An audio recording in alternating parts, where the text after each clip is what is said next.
Bueno, pues hola a todos coleccionistas, bienvenidos a un nuevo vídeo del canal. El día de hoy estoy encantado de estar acompañado por una autora que ha publicado una obsesión perversa, vicious en inglés, pero también una magia más oscura, una canción salvaje, un dueto oscuro, la ciudad de los fantasmas, bueno, un montón de novelas. Algunas han llegado a España, otras están llegando, así que Vicotoria Schwab, bienvenida al canal. Thank you, I'm so happy to be here. So first of all, welcome to Spain. Is it your first time here? It is. It's my first time here, even for vacation.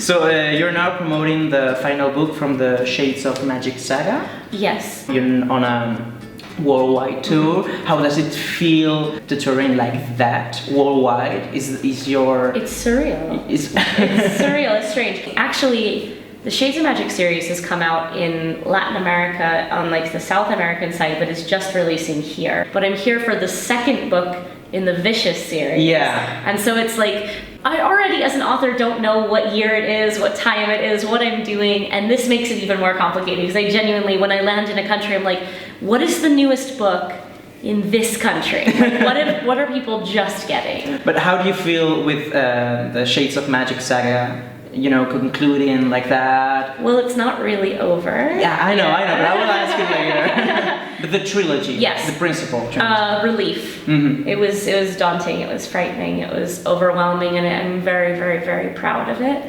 But I also got about halfway through writing Conjuring of Light, the third book, and realized that I wasn't done. Like I had another story I wanted to tell. And that's for the sequel? Yes, and the Threads of Power, and Steel Prince. And so Shades of Magic's kind of expanding in this world way.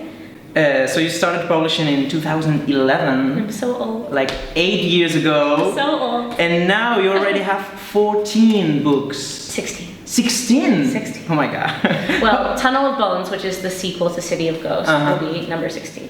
How'd you manage all that writing? I don't sleep. No, I'm not a fast writer. People assume I'm a fast writer, when really what it is that I'm a painfully consistent writer. Like, I write most of the year. I don't feel well when I'm not creating something. Yeah. So I'm always working on something. It's just maybe I'm editing one book and writing another and promoting the third. I write in like 20-minute increments. So 20 minutes on, 5 to 10 off. But when I sit down to work, I already know what I'm going to work on. I already know what my focus is for that day. You know, I found a lot of ways of classifying your books with different tags, because it could be mystery, or it could be thriller, or it could be just fantasy, or it could be... In Barnes & Noble, in the bookstore in the United States right now, I have my own shelf. And it just says V.E. Schwab. And I feel like that's the only one I feel comfortable with, because everywhere else, you know, I don't really care where in the bookstore the books get shelved, so long as the readers who want and need the books can find them. Talking about classifying your books in adult or young adult or young, you must be tired of this question, but I want to know, because some of your books are signed by Vicotoria Schwab, and some of them are signed by V.E. Schwab. So is there a hidden intention? There's not really a hidden intention. There's two reasons. One is because right after I wrote Vicious, which is a very, very dark, violent adult novel, I did a scholastic project called Everyday Angel. It's a very young, like, chapter book.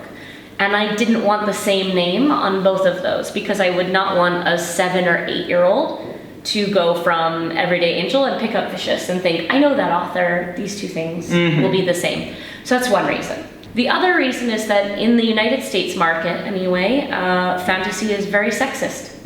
There's an idea of what women can write and what men can write. Women can write children's books, they can write YA, they can write romance, men write fantasy. This is the perceived notion. It's not right, it's not real. It's more like, I mean, J.K. Rowling is Joanne Rowling. She just used initials. Many authors have used initials to try and subvert the automatic assumptions of gender. Unfortunately. Yeah.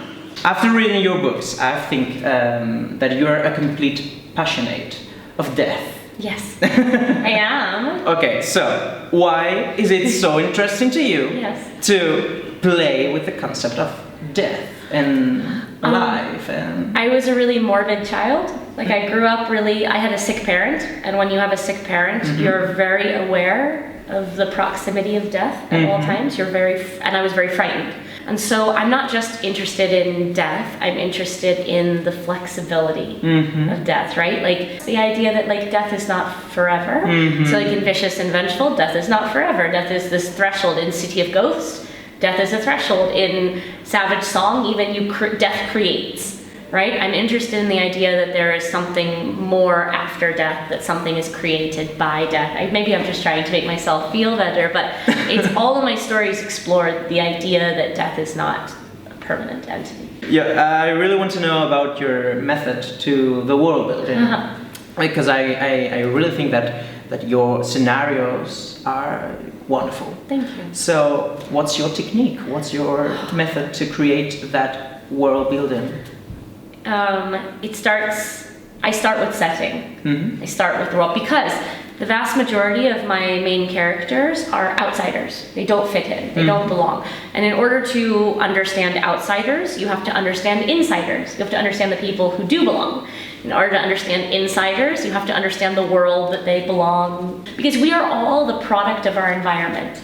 Whether we feel like we fit in or we don't fit in, we are the result of our environment in that way. And I never want to write a character that feels like they float over their environment. What is my setting? What does it look like? And where does it depart from reality? Now I want to know, how important is it to you to put diverse characters in your novels? It's vital. I mean, it's incredibly important.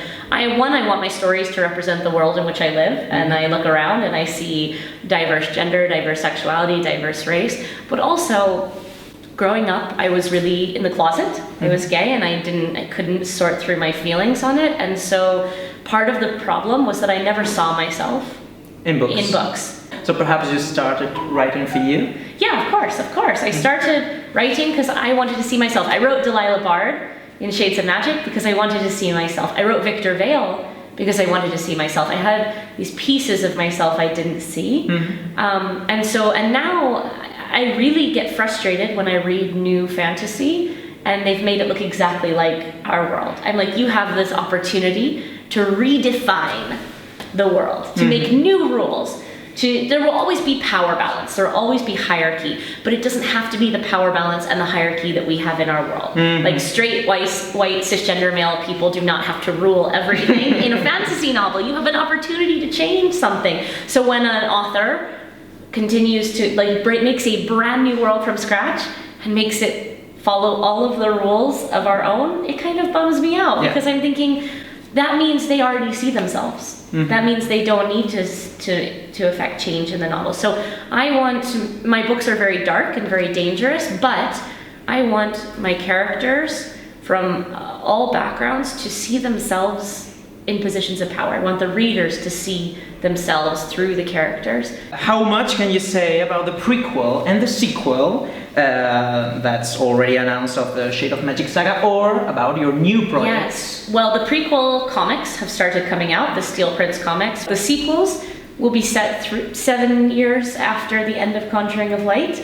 If a character survived Conjuring of Light. My next 2 novels that are coming out, one is Tunnel of Bones, which is the sequel to City of Ghosts, and one is my next adult novel, which is a standalone called The Invisible Life of Addie LaRue, which is a love story between a French girl and the devil over 300 years. Oh my god. Yeah. So you're still passionate of death? Yes, always. All my books will probably feature death as a character in some way. So, well, that's all. Esto ha sido todo por la entrevista con Vicotoria Schwab. Thank you so much for coming and for talking with us about all your novels and your projects. It was an absolute pleasure. Podéis ver todos los libros de Victoria abajo en la caja de la descripción. Larga vida a los libros. Oh, thank you so much. Thank you. Thank you. Well, that's all. Yeah. That's all.